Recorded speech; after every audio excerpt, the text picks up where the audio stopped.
You're listening to the Golightly Marshall Hour on freedomtalkradio.net.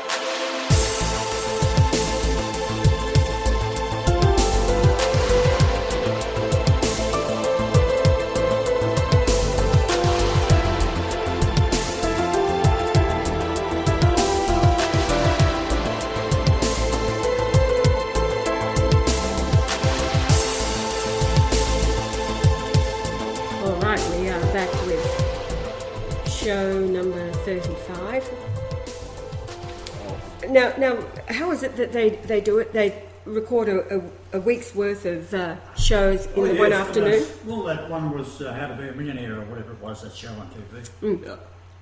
You got to, when you show up, you got to bring a couple of changes of clothes just in case you go on to the next session. Right, which is supposed to look like the next day. Yeah, especially, and they do 5 or 6 in a day.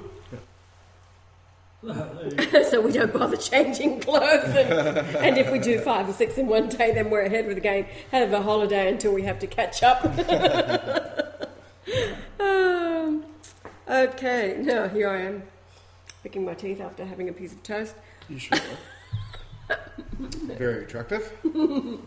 Now, where were we in this ripping yarn? Adventures in Adam's life. Oh, jeez.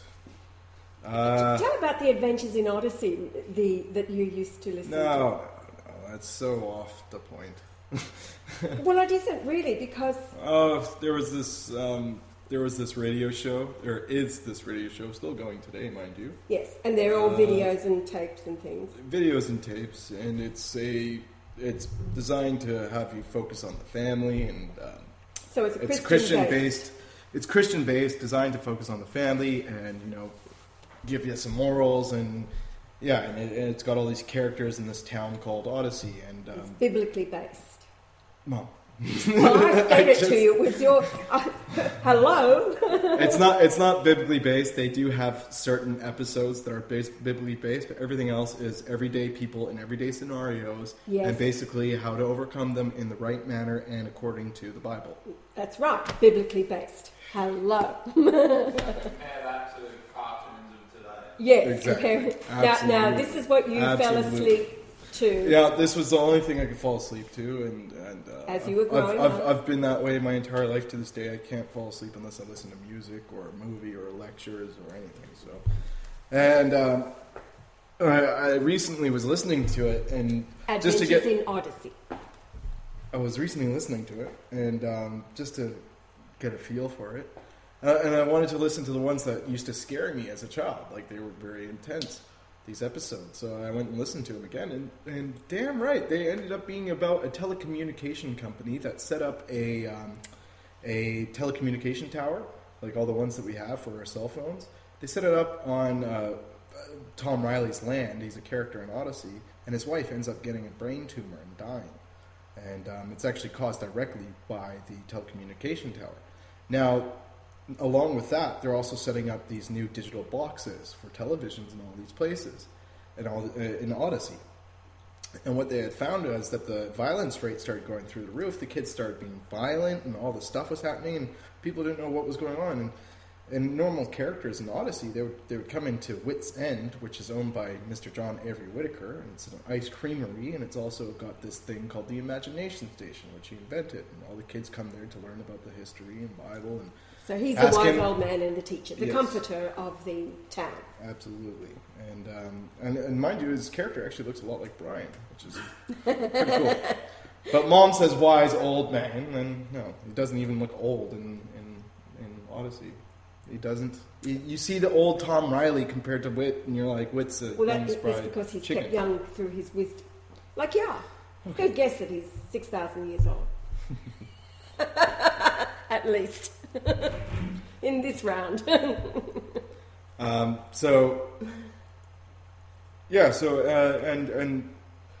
what they end up finding out in this scenario where all these kids are going nuts is that this telecommunication company actually knew precisely what was happening with this technology and what it was aimed to do.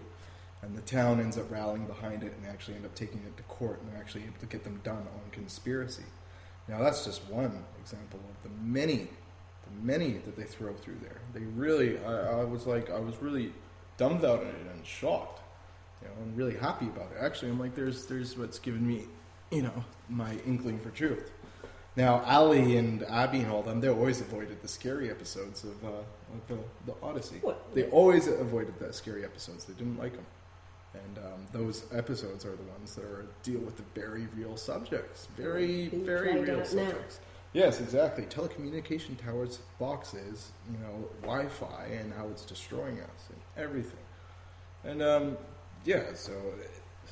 certain things like that, and they deal with certain things like, just social acceptance of Christ and what would happen in certain scenarios. Like they find the cloth of God, a cloth of the robe of Jesus, and certain things like that. And they really go really deep into it. They even have an episode that's dedicated to George Orwell's 1984, where they go into that whole aspect of things. And this is for children. So, and there's very few Christian actually, there's no Christian programming nowadays that would ever condone to a child, after what I've seen.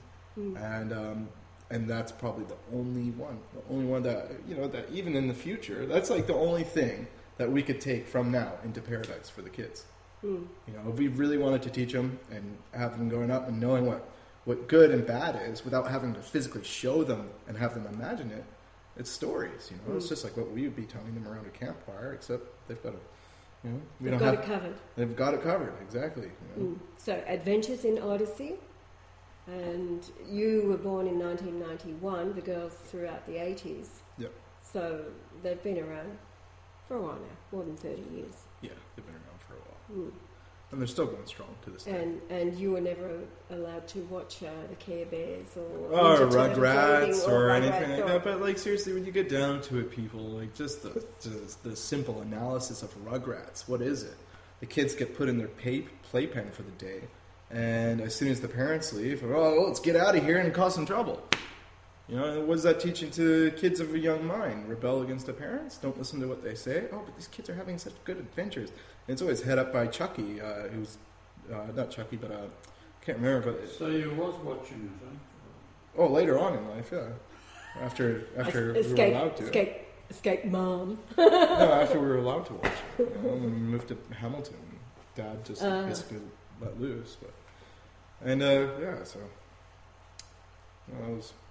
But Mom did shield us from that stuff. And actually, I was shielded a lot more than the girls were. The girls were the ones that were going around your back and doing that. I tried a couple times, and I got caught. I got, like, with Duke Nukem, What's Duke Nukem? an N64 game that I had. I got busted with that. And just everything I tried to go around, I ended up getting in trouble. Now tell about when we were at Tulip Close, and I found Yar. And you're coping with it. But you had that game Counter-Strike where you were playing with Shadow online, etc., etc. Tell how you opened up one day, and there's my photograph in the program. You called me in and said, this is impossible. Yeah, it was weird. Mom's, it was like your little, it was a little photo. Well, it was the only photograph that I had on the computer. It was my computer. Yeah, it became my gamer tag. And basically in Counter-Strike, you have a can of spray paint, and you can just put up like a little JPEG image in the actual virtual world. So it's like, you kill someone real quick, and because everybody's going to see, you're the last person in the round, they're going to see you do the last kill. So what you do is, you put your tag on the ground, so everybody sees you kill the guy, and then they look at your tag, and everybody's like, it's a funny thing. It turned out to be Mom's image, and I was like, how the hell did that get there? When before it was like, I had a graffiti tag, right? Everybody has different images and stuff, but... It was graffiti. Turned out to be Mom. I remember you started up the program this day and you said, Mum, come here, come and see this. This is impossible. This is impossible. But it was, there's my headshot and Counter-Strike. Yeah. Which is hilarious. What Martha is, of course, the Counter-Strike. Yes, ma'am. The cruise missile for... Mouth from the south. The mouth from the south. Sword of truth. The tongue. You see these lips? They're always... got their cover on, because these are the weapons of mass destruction, the lip-ons of mass destruction. Dear. Weapons. Yeah, so some idiot left a comment more recently about makeup is a sin, and I thought, actually, we'll get this out of the way now. This is where people have to divide the line between sin and things that are actually just quite a good idea and common sense. Okay, just because makeup was used in Solomon's era with all the eunuchs and all the fucking weird freaks that he was running around the show, doesn't mean that women shouldn't be wearing it today. Because, mate, look at a woman in the morning without a makeup and look at a woman after makeup. What would you prefer? Thank you. It's that simple. It's almost like, oh, we shouldn't use toilets because we were. Back, darling. It's not that bad. Let's just do them again just in case, right? I was going to do this before after some other wanker made a comment about... Anyway, how old am I? 43. Wrong. Well, everybody in Sydney, How old am I? they said you look 10 years younger than when they last saw you. Oh, all right. When they last I saw me. honestly don't know. Wait, hold on. All right. I know. I know. I'm going to be 58 in August, right? Okay, so the makeup that is such a sin. This is it. You see this? This is for glasses. 50 cents from the salvos. All right. This is the makeup. It's called a kohl pencil. Blind needs sharpening. $2 from Flash Harry's or somewhere like that. Okay, that goes around the eyes. That's it. Nothing else. Otherwise, you can't see me. I say I've got to put my eyes on because nobody can see me otherwise. I mean, there was a time. This is true because she basically has blonde eyebrows. The same colour as my hair. So, Well, do your eyebrows. Let's see what they look like. no, I'm not going to do my eyebrows. Now, this Look is like Dar. this is the lip liner, right? This goes around the outside of the lips. Same deal. I'm not wearing the lips. You've all seen it. Then you can't see me. And if I wasn't wearing the eyes without the lips, then definitely you can't see me. Now, the whole point is that I'm the counter-strike cruise missile, whatever you want to call it. These are the weapons of mass destruction, so you've got to be able to see what's coming at you. No, don't zoom in. Just leave it as it is. All right, so I want the world to see the extent of my makeup and the value of it. This was, again, is Savvy brand, wherever, $2. Okay, I have a pencil sharpener to sharpen both of those. Folks. Here is the lipstick that falls out. This often falls out. This is another Savvy, probably $2-3 from the same Flash Harry's. Folks, let's just put it simple here. Everything in this makeup container is valued around $3.50. Roughly. So, when I recently left behind my plastic bag of makeup at, remember the place where we were waiting for the Ark of the Covenant? I was there a week. It was prophetic, obviously, because it was Italian, bistro, gambling, 24/7. Take the kids while mum and dad, they can play in the ball pit while mum and dad gamble, and you can feed yourself and drink at the same time. We're there waiting for the car because of the balls up surrounding that. Run in the back by Egypt. We were slammed by Egypt. Okay. So at that time, I had items like this, which was my makeup, in a plastic bag. We're talking about a plastic, like, clear Ziploc bag kind of affair. And I must have left it in the bathroom there the last day. So I go back there. As we're leaving town, and I said, did somebody hand in like a makeup bag? And the woman looked at me and she became so concerned. And she said, oh my goodness gracious, no, nobody's handed in. She said, look, I'm so sorry. She said, those things are so expensive, And I just looked at her and I said, don't sweat it, hon. I took $10 and we called into the local shopping mall. And in the centre of their court then, they have these cheap stalls, where everything's $2. And I replenished my makeup with $10, being, the black for around the eyes and the lips as the weapons of mass destruction. So, the next dude that craps on Hold on. So you're saying you don't use any powder, no blush, no nothing like that? No. So, there you go. So... she's not like those girls out there now that grab that latex paste and slather on the fake skin. She's not doing any of that. So. This is her natural skin tone and complexion. So yeah. So any other idiot. Actually, I left a little message for that. You're mentally ill. Here is this dude listening to Fukushima, the alert to the world, the Christ is back, and the only salvation is in knowing his name, alerting the world to the death sentence, the judgment that is being carried out, and the only way out. And this idiot, a Christian, talks about, better get rid of that makeup, Missy, it's sin. Ugh. So I left the comment, you are mentally ill.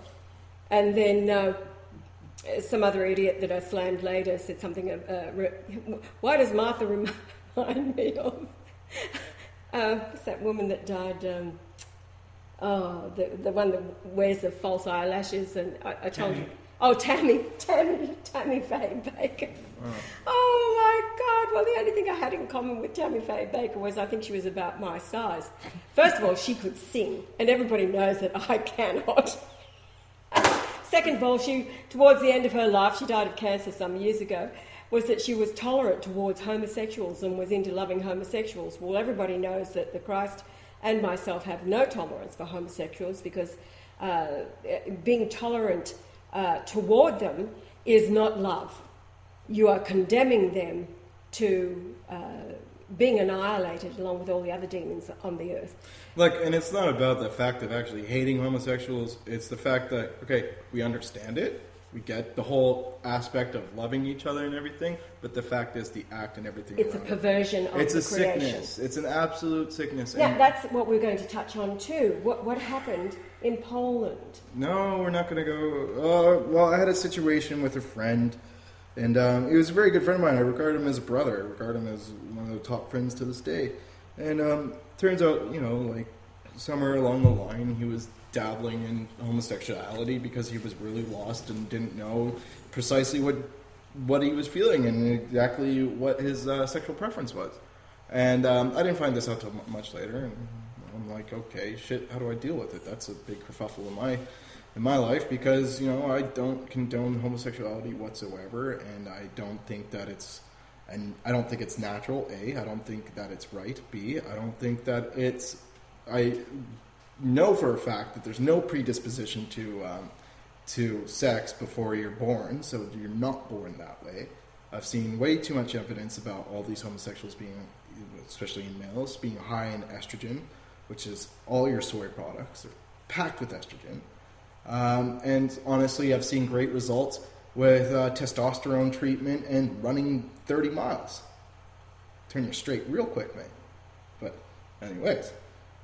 So I'm sitting there dealing with this, and I'm like, this has got me really perplexed. How do I deal with the fact that, I've got a best friend here, and he's homosexual? And, and that was one of my struggles, thinking... But what happened? Anyways, long story short, after Yah popped in his life... We stayed 24 hours. We were supposed to stay much longer. And after Yah just came into his life, or probably looked in his eyes once after he left, from that point on, he was cured. Cured. I say that because it is honestly a mental disease, and it's terrible. It's just as bad as saying that we're all equal. It's like calling all races equal when you turn around and say that, a homosexual person can't help them. I can't help it. That's like saying to someone that's got cancer, you can't help them. You can't cure them. It's like saying to someone that's hurt on the side of the road, you can't help them. You can't hurt. No, it's bullshit. That's a fabricated lie. And it is, honestly, most people it's a mental disorder, and other people it's traumatic experience, and a lot of other people it's pure confusion, and it's just your estrogen levels are too high. It's that simple. You got female hormones in you. It's that easy. From the foods. Well, from the foods, and it's not even like natural female hormones. It's almost like They're called phytoestrogens. Phytoestrogens. It's like a natural synthetic hormone, right? It's almost like you guys have seen that movie, The Happening, where where basically everybody's committing suicide because the plants start giving off a hormone that makes everybody want to kill themselves. Well, the plants do have that effect on us. And I don't mean by the suicide, but... Phytoestrogens are in all of the seed oils, flaxseed, sunflower, all of the seed oils. Yeah. The polyunsaturated oils that are killing everybody, and in particular soy products, soy oils. Example, a soy baby formula daily is feeding a child between 13 to 22,000 times the amount of phytoestrogen into the child, and it causes the confusion.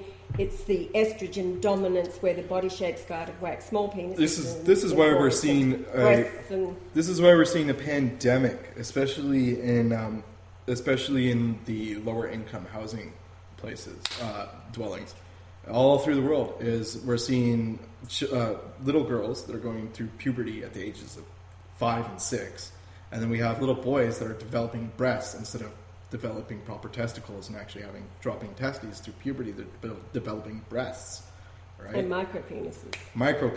And and of course this is in low income housing areas because this is all they can afford is the junk shit that they force us to eat. And tell you it's heart healthy because it's polyunsaturated. It's all a lie. And tell you that soy lowers your cholesterol. No, that's bullshit. It does lower your cholesterol, but the fact is, it does one thing while it destroys a million other things. While it's hurting you 100 other ways, they focus on the one point that because it's destroying your red blood cell count and it's throwing your hemoglobin down, because it's attacking your liver and your kidneys all at the same time. Your cholesterol goes down because your body's literally under attack. Function. Another thing too about cholesterol is that they've set the standards way too low so that everybody's having to go on statin drugs. It's another absolute lie. Your body needs cholesterol. If it is not getting enough through dietary sources like eggs, then it will make it itself. Cholesterol is used in the brain, and it's used to maintain the elasticity of your arteries. Now, a lack of vitamin C will make your arteries brittle around the heart. Mm-hmm. Cholesterol comes in as the savior to keep the artery from collapsing or breaking completely until your body begins to get enough vitamin C, and then the cholesterol will recede. And don't be fooled. Eating McDonald's and all that shit doesn't higher good cholesterol. That's just pure fat. Not even pure fat. That is just crap. That is nothing good for you. It's almost like how 50 years ago it was sodium fluoride in our water. Now it's 1,000 different chemicals at different ratios of levels and dosages. You have no idea what it is. It's the exact same thing with the food that you're eating. You know, it's not. You can eat a burger a day from McDonald's, and each dose is going to be different every time because that meat is. There's no standard. There's no regulation on it. And naturally then the BPAs and all of the plastics that were suddenly discovered, and so now it's become the thing. Well, look at all your Coca-Cola, every single Coca-Cola can, every single can that you guys drink out of, your Stubbies and everything, all those cans are lined with BPA plastic. And then you look at what they're throwing in there, the alcohol, and then you look at all the shit that's in Coca-Cola. If that eats the BPA, it literally dissolves the BPA. You're drinking plastic. So... And it's like, the only things that they don't throw ingredients on in Australia, cigarettes and booze, and it's because the beer here causes cancer like there's no tomorrow. The beer here is the shittiest beer in the face of the planet. People, come on. America and Australian beer is the lowest grade piss on the face of the planet. Like, I've got mates that have been working in the breweries, and you should hear the horror stories. The absolute horror stories. You guys aren't drinking. Can you give us an example? Well, I'll give you an extreme example for all the boxed wines that everybody loves out here. Right? And when I mean piss, I don't mean just the beer. I mean all the alcohol you guys drink out here is substandard crap. All your boxed wines, okay, they all come from the same vineyards. But the thing is, the excavators and the harvesting machines, they run through these vineyards.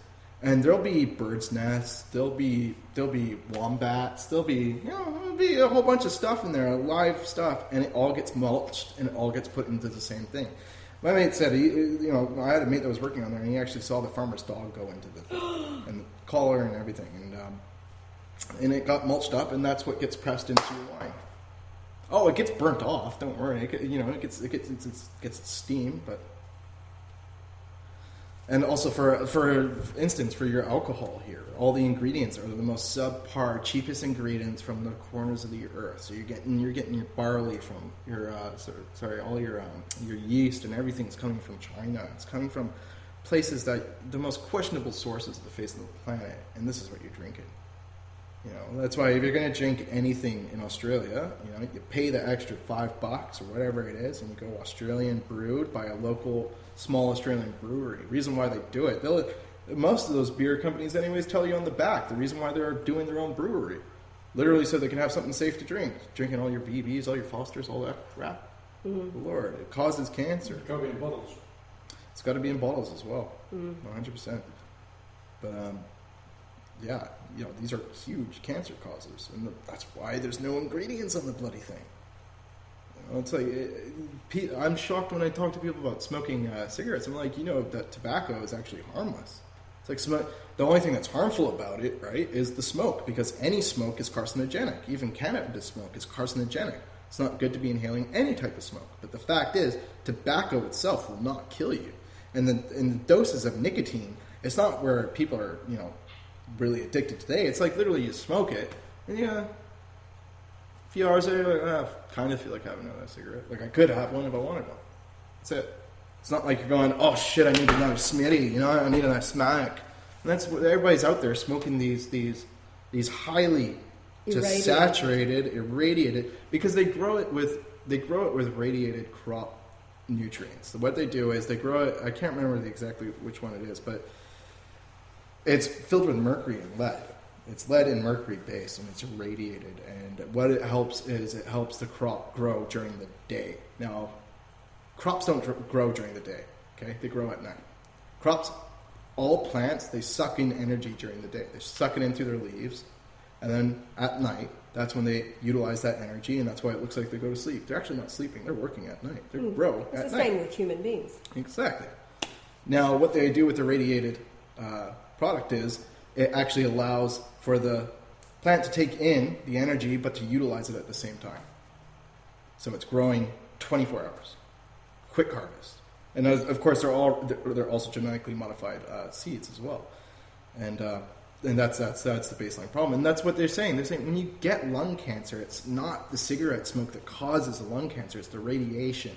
It's the radiation that causes all these things. That's why they're saying now that there's such a thing as third-hand smoke. They're saying there's a thing as third-hand smoke. Second-hand smoke is where you're in the room with someone smoking and you're inhaling it. And they're saying that you can die from that. You can get lung cancers. You can get liver cancers. You can get all these certain things. But now they're saying that there's such a thing as third-hand smoke. That means that the second-hand smoker who is sitting in the room with someone smoking goes out to somebody else away from the smoker, and that third person that they go see is contracting an illness from someone being in the same room as the person. Well, think about Fukushima now, the plutonium, the breathing in, the nanoparticles, etc. Yeah. And they're talking, it's the lung cancer, etc. And then, it's the same thing. But at the same side of the spectrum, you can look at it this way as well. There are some tobacco companies that are owned by non-Jews, and they swear on their lives that they don't use any irradiated products at all, and what their own, what you listen to what they say, and they're blaming the nuclear industry. They're saying that it was all the tests in Arkansas, Alaska, and all these places. They're saying, Arizona and Alaska and Nevada. Well, that would be right. They're saying, look, we're the excuse. We're the excuse for the mass amounts of death. All these people dying from smoking aren't dying from smoking-related causes. They're dying from radiation-related causes. Yes. It's that easy, right? And so yes, you do have a lot of companies using this radiated stuff, but at the same time, you have a lot of companies that are trying to do it the straight and narrow and know their history and background because their parents have been in it for generations and generations, white people, and they're saying they're out there speaking the truth. You know, they're like, look, these people are dying because of radiation that's been bombarded in this country. You know, it's like, how can you let off? What was it in something like 1,500 nukes in Nevada alone? Enough to 250 in 1 year. 250 in 1 year. It Idiots. takes 2 years to prepare each bomb. Figure that out. So that's And in Hawaii, the lung cancer is up by 17,000%. 17,000%. 17,000%. Thyroid cancers, yeah. And that's only from 100 years ago. From 100 years ago today, 17,000%. What's that today? And now with Fukushima, it's millions. The world's finished. Yes, You absolutely. either get on board or you're out of here. It's a matter.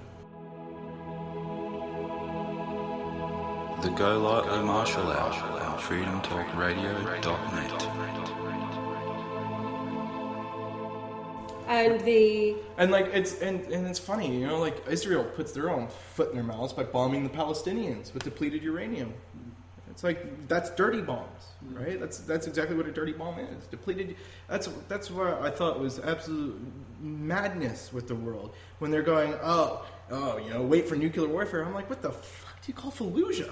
You know, look at the children being born in Iraq. There'll be for the next 5 generations in Iraq, there'll be birth defects. And I mean, like, with the weirdest features. Like, children are being born with their organs on the outside and living. Okay? Now, what the hell do you call that? And they're like, oh, it's just depleted uranium. Mate, depleted uranium? What is that? That's to get depleted uranium, it's a nuclear process. These are nukes. That is a nuclear device. You know, that's why even the soldiers just handling the shells are coming back with, you know, all the worst kinds of cancers you know under the sun. Now, we had a No wonder they're killing conversation themselves. last night. First of all, we ended up watching part of Metropolis, which was the first cinematic movie From Germany. from Germany. Absolutely amazing. And then you were Absolutely telling me, amazing. was it called Snow Train, the one you were telling me about? It's called Snowpiercer. Snowpiercer. It's when you guys understand who's the real target nowadays, which is the Aryans, the Celtics, the Slavs, the Scandinavians, like the original white race. When you understand that they are truly the target here, you know, through forced immigration. Now, But you can break that down to the Christians. It's the Christian society. Exactly. Because remember, the Jews who crucified Jesus are the enemy of all mankind. And they were extradited out of 109 different countries because every time that the Jews were given an inch, what did they do? They got in, they monopolized the markets, and they systematically starved every Christian person to death. They literally got in, grabbed the market, put a stranglehold on it, and systematically tried to murder everybody that was not Jewish. That's why they were kicked out of 109 different countries. They've done it over and over again. Every chance they've got. Explain Snowpiercer, the movie. No, Snowpiercer, it's got everything in it for you. Okay, it's a train that is on a track, and the world is apocalyptic. They are literally the last civilization on the face of the planet.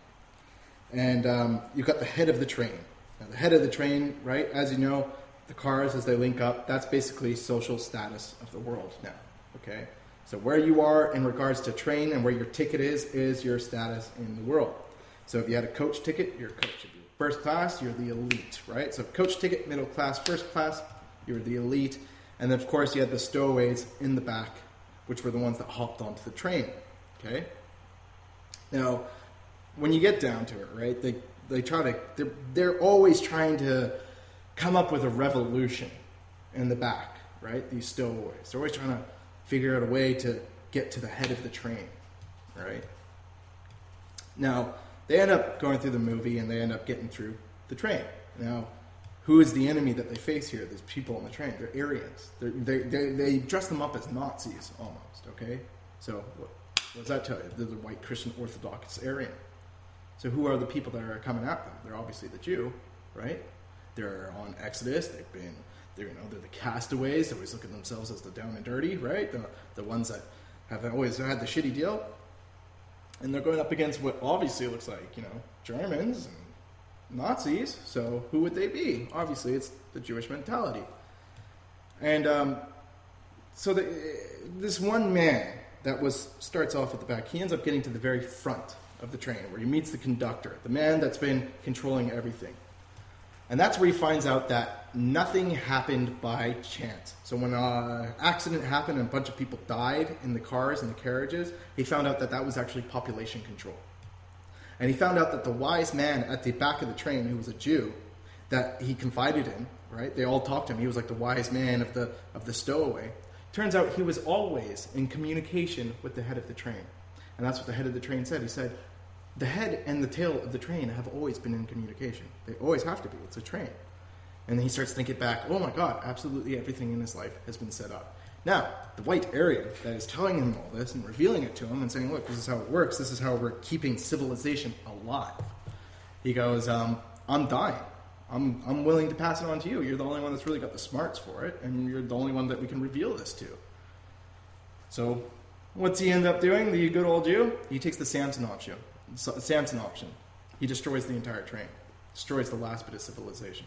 Kills us. Kills everybody. Well, that's a real spoiler. I need to watch it now. Still worth a watch, mate. But yeah, and that's it. Oh, sorry, mind you, because he crashes the train, everybody else dies. The only two to survive is an Asian and a half-caste boy. So how's that? How's that for you? The Asian and the half-caste, half-breed. No white man. And where are they left? They're left in the middle of like Alaska. They're like left in the middle of a mountainous, snowy terrain. They're just stuck there. They're like, it's like, yeah, that's where you're going to get yourselves without the white race. That's your multiculturalism. That's the end of it right there. But yeah, and that's the thing. That's the underlying thing. When you understand who's the actual target here, and where propaganda is really leading, and what they're really trying to do and indoctrinate you with.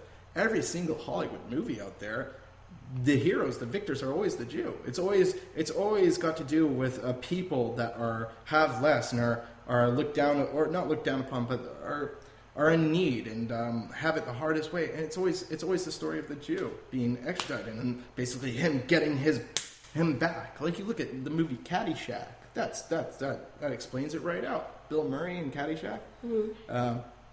You just have to watch that. And you got that Jewish comedian, what's his name? Hey, he talks like this, you know? That Jew ball. Anybody that's seen Caddyshack would know exactly what I'm talking about. But that's the perfect depiction right there. You know, there's a white man, the white Aryan, the white Orthodox Christian. He's got a beautiful club. He's got a yacht, and they're very well civilized. They're civilized people. And then, of course, the Jew comes in. And he's like, I'll make you a wager, you know. We'll play a round of golf, and I'll win, and I get to keep the resort. I get to keep the golf resort. And the guy's like, oh, okay. Oh, so they No. That was like the third one of Caddyshack. Okay. And so that's basically a third take on of it. Mm-hmm. And of course, it's the Jew playing the white Orthodox Christian. The Jew's very clever. Now the white Orthodox Christian, he's not swearing. He's not coming up with any derogatory shit or immoral standpoints. But of course, the Jew, he's coming in and he's joking about the size of his woman's breasts, and then he's coming in and he's talking about this, and he's being loud and obnoxious, and he's basically turning the restaurant into like a disgusting, rude, filth lounge, right? Which is what they were doing to Germany. This is what they do everywhere. Yeah, this is what they do everywhere. They bring in the most disgusting... Like, today's culture is not our culture. This is not white culture when you go look on the media and everything. That's the Jewish culture. When you look at the television shows, that's not our culture today, folks. That's fucking Jewish culture. You look at the Goldbergs television show out there, it's giving you the example of what family should be like. That's Jewish culture. That's what they are like, not us. That's not in our nature. Are you kidding me? You look at these stupid movies that come out. My God. Get out of here, thinking that that's our culture. That's what you think your culture is, because you don't know your ancestral history. You don't know that. You think you're Canadian. You think you're Australian. Fuck that. You're not Australian. You're not Canadian. You actually come from Germany. You come from Scandinavia. You come from Russia. You're Slavic. Your history is filled with rich, amazing history, heritage. Your ancestors, my God, the things they did. Not this filth that you see on Hollywood. Are you fucking kidding me? You think you're Canadian. My God, mate. Learn about your history. Learn about what the people that founded their land did before you went to Canada and your whole family went to Canada. Before all that shit happened, go look at your heritage. Look at the stuff they were building with their bare hands. It outweighs anything that these Jews or anything that this culture in today's society can do. It's just, that's what I mean. Like people, it's just ridiculous, right? Mm. Well, that's what the Colburn is about, treading the ancient paths. It's the paths that the ancients took, those that went before us, who spilled their blood. We're talking about the blood of the saints.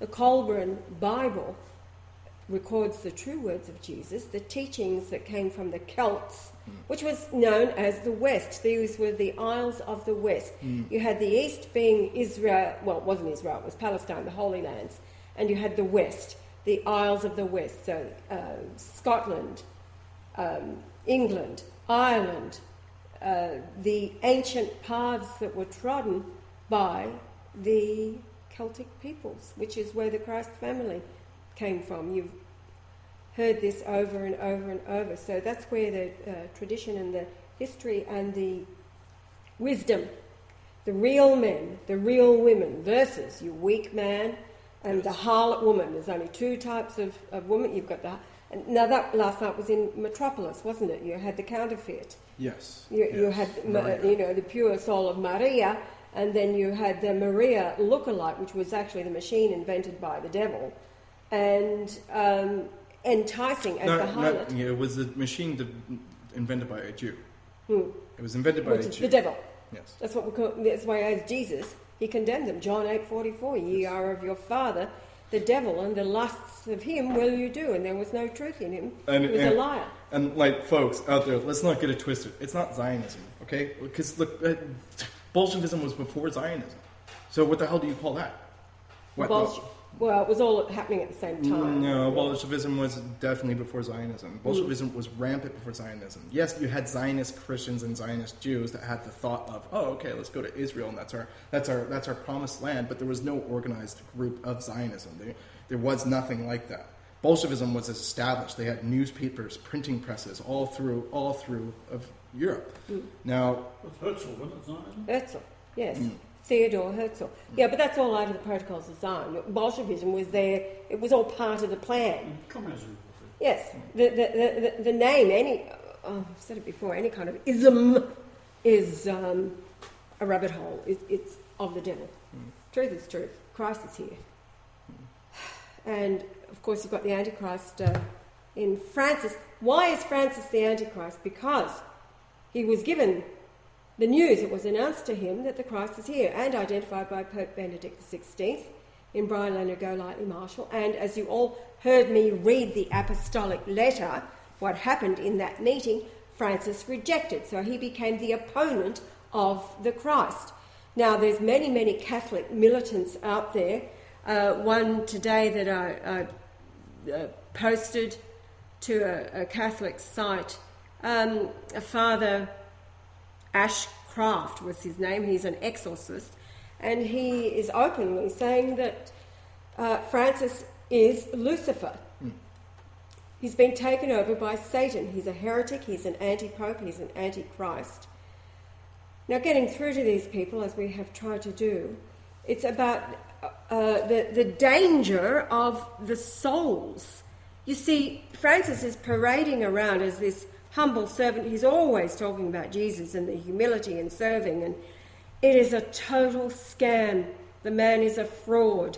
Deep within him, he is a hungry wolf, and he likes to hoard wealth. The world is in peril because they are bowing down to worship the Antichrist, which is all entirely prophecy. The whole world deceived. Now, it's not because he himself is waiting for the Christ himself to front up in the clouds on the floaty ghost horse. It is because he has rejected the Christ in his flesh body. No, that is not him. I object. And how dare, in the Apostolic Letter yesterday with Vatican III, I will not follow Mr. Marshall. So how dare he? Who does he think he is to bring forth Vatican III? Hello? Do you see what an idiot this man is? So this morning, after I had left comments at the site, Zenit site, a Catholic site, with the Apostolic Letter saying that Francis is the Antichrist, and I called him an idiot. So the objection that I get is another one of the deluded. Take your hatred of Francis elsewhere, you know. I said, listen, the only hatred here is coming from the Antichrist, who is devouring the 1.2 billion souls, because they will end up going where he knows he is headed. Unless people know the name of God, the new name, Brian Leonard Golightly Marshall, there is no salvation for them. They know they're screwed. It's a one big soul grab. That's what they're doing. And that's described in the Revelation itself. It talks about the devil coming cast down to the earth. Woe unto the inhabitants of the earth, For the devil knows that his time is short. And so what is he doing in that time? Taking as many souls that will kiss his feet, bow down, kiss his ring, that he can. And at this point, there's close to 1 billion people doing it. Oh, he's marvellous, he's wonderful, he's this, that, and the other. In the meantime... Look what he's doing, okay? It's the same thing that you see in the music industry. It's the same thing that you see in every culture. He's accepting and he's endorsing... No, he's accepting and endorsing homosexuality. He's accepting and endorsing Islam, which is the exact same thing that you see in every culture now. And everything. You look at it in hip-hop culture, which is the first thing that we want is homosexuals. Now you got homosexuals in there that are doing massive numbers. It's anybody that accepts this shit and pushes it will do huge. They are at the forefront. If you can't see an agenda at full-blown speed here now, then good riddance to you. Seriously, because it's just like the student in France, the French student. You know, she could not see the agenda, and she thought it was a good thing. This is progress. It's moving forward. Look, I get the whole fact that moving forward is understanding a gay person's disposition, but it doesn't mean that we accept it. Doesn't mean that we go, you know what, you're absolutely right, that's okay. Go ahead, make out in public. Be on every single television show that comes across our news radio, our stations. You know, go ahead, teach our kids in school. Go ahead, teach them about mommy and mom, daddy and daddy. Go ahead. No, hell no. And she had a problem that I had that. That was it. You wouldn't let your kids see two men kissing each other? Are you kidding me? Yeah. Are you Ask Amber what that's like. And she goes, well, if two men can't kiss each other in public, then neither can a man and a woman. I'm like, there's a difference. One is natural, the other isn't. She goes, how can you call love not natural? Adam and Steve in the Garden of Eden. Oh, oh dear. how we going for time, baby? Well, we've got 10 minutes to go. Well, we do have the Christmas present story. Oh, we haven't gone around to the Christmas present story. Yes, 2010. What happened? How did you end up with us in... I was living in Cronulla and I was working and not being paid. And It's working the story at of not your being life, paid. isn't it? Absolutely. And I was in a relationship with a girl and that went south and I was totally turned off women at that point. I was like, fuck this. Women are the devil.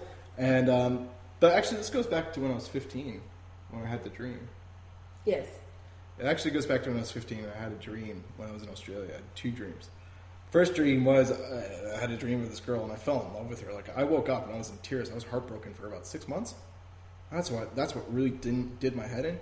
And in this dream, I'm standing there and it's literally like a comic book. So I'm standing in between two scenes, right? I'm standing on that white line. Behind me, the world's being absolutely destroyed. It's apocalyptic. In front of me, it's a paradise, and there's this little sign that says Paradise Falls.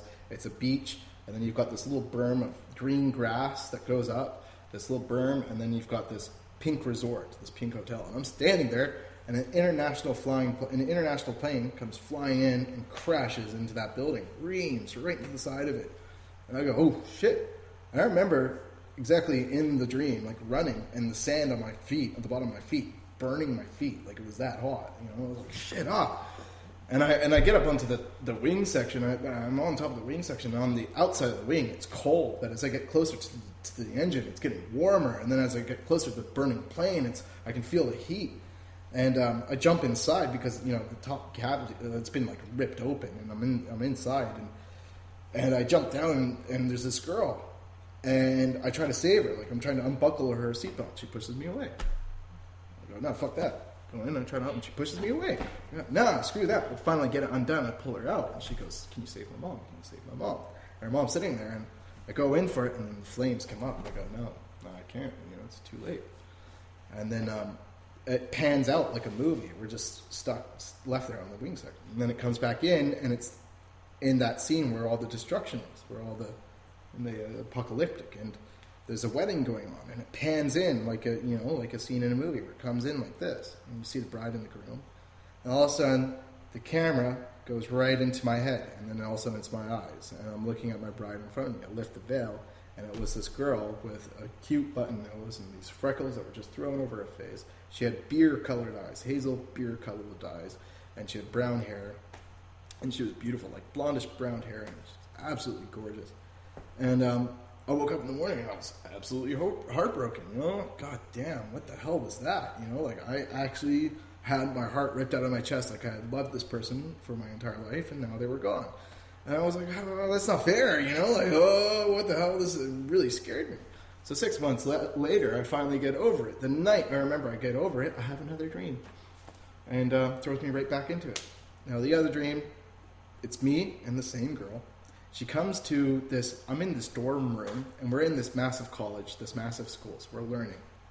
And she comes in, she knocks on my door, she goes, come on, I'm taking you for a walk.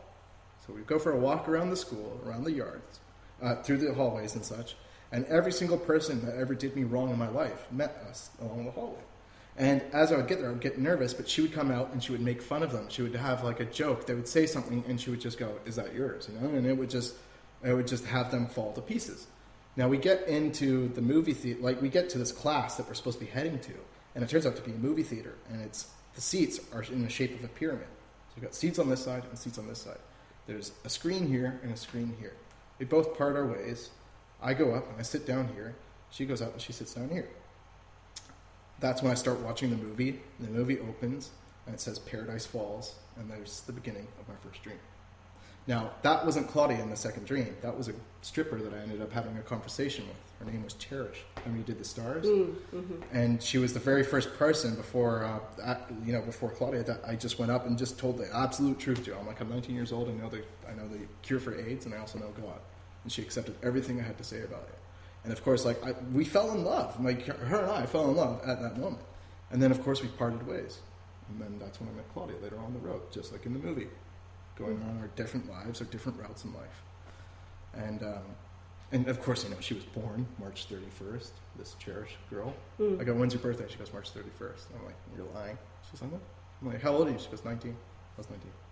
Right? So I'm like, Anyways, so I go through this massive debacle with this girl in Sydney, and I'm all heartbroken. And I'm just like, you know what? Until 2012 or the end of the world, I'm not messing with women.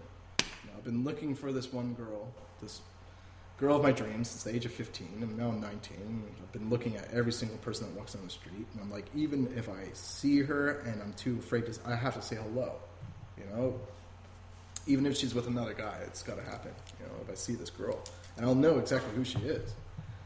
So I'm feeling like hella depressed, and I wanted to take it out. I knew I was immortal, but I was like, no, fuck this. I'm going to go lay down on the train tracks behind the house. Because... No, seriously. I know. So I sent a message to Mom, and I'm like, can I please get a ticket out? Meaning the immortality cloak. Switch it off. Yeah, just for 5 minutes. And Mom replies saying, you've got a ticket to Melbourne. And I'm going, what the hell? Hey, can't be any worse than this situation right here. I'm getting the hell out of Sydney.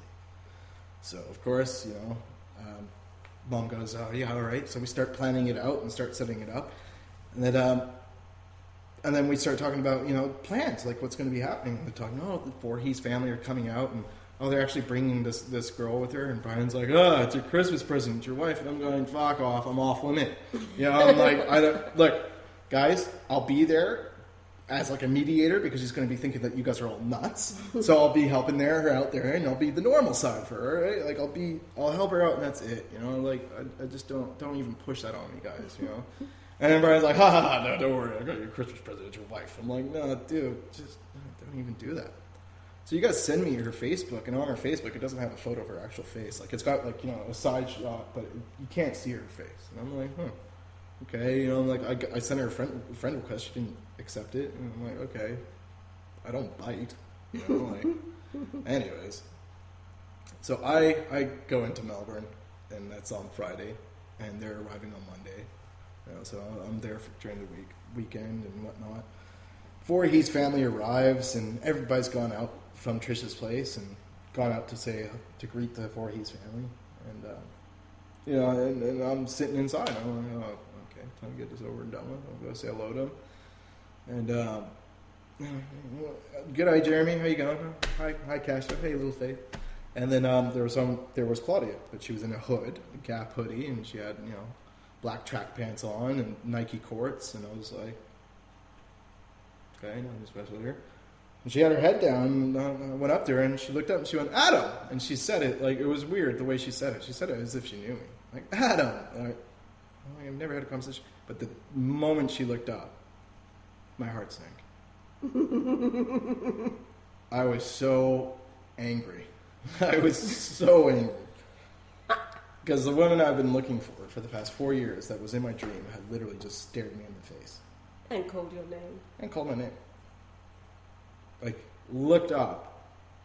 The way she looked up at me was just as if I was lifting the veil in the dream. And I was stunned. I absolutely stunned. And I looked over at Brian, and Brian is, I didn't say anything aloud or anything, and I hadn't expressed about my dream. Mom and Brian had no idea about this dream, or Mom did, but that was years ago, and they would have no recollection of it now. So I'm looking at Brian, and Brian's just got the look that he's got on his face right now. And he's just like, Christmas presents. Yeah, that's the, and to be honest, like as I said before, people find Yah, and that's it. That's the pinnacle of their life, right? I've always known I was going to find Yah. So when I found him, it was like, fuck. That's all right. I mean, that's one thing off the list. Doesn't change anything. It really doesn't change anything. So what? The number one thing that for me was always been, the woman of my dreams. Okay, we've got 4 minutes. So in 4 minutes, wrap up the next 4 years if you like.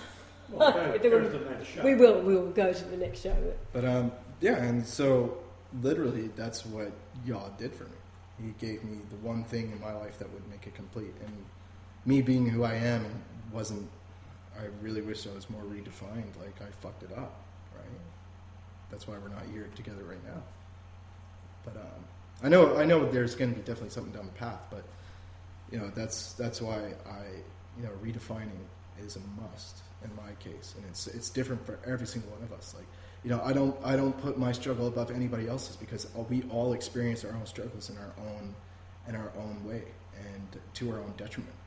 And so my struggle was with knowing my priorities in life, and big smack to the fucking head with that. Because my priority at that time, I thought was Claudia, yeah. But no, I was sick in the head. It was probably cared more about pot at that time. It was stupid of me, absolutely stupid of me. And that's why today, the way I look at it, if we never did get back together, and I'd say that's fine, that's what I deserve, right? Like if that's judgment for me, fuck, cop it. So, if that can be said on my end, think about you people out there, right? Especially you followers. It's devastating. The world can be crushed. So don't think that you can just be between the fence with this. Like, Pierre, I know you're between the fence with this, mate. I really do. I really know that you're not 100% there with belief, mate. You're basically just like, oh, well, it's the end of the world. I may as well choose some team just in case. Nah, man. Nah, dude. And I think out of anybody that would have the most infinite potential being sober, it would be you. But being sober really is the key, isn't it? It is. And that's what it is. It's the personal struggle. That's what I'm saying. So when it comes down to it, mate, and everybody out there, every single one of you out there, you know that there's something wrong in your life, and it's time to really knuckle down and fix it. No matter how hard it seems, it's really not. It's only as hard as you make it seem yourself. Like that's it. It's really easy. If you don't do it, you're just gonna relapse. You're gonna fuck everything up over and over again. I've done it over and over and over again. To the point where I'm like, I'm insane. I've got a problem with me because I do the same bad shit and expect something different. I do the same, I relapse over and over and over again. You guys can't be doing it. And you gotta lose everything to gain everything. You gotta lose it all. I fucking lost it.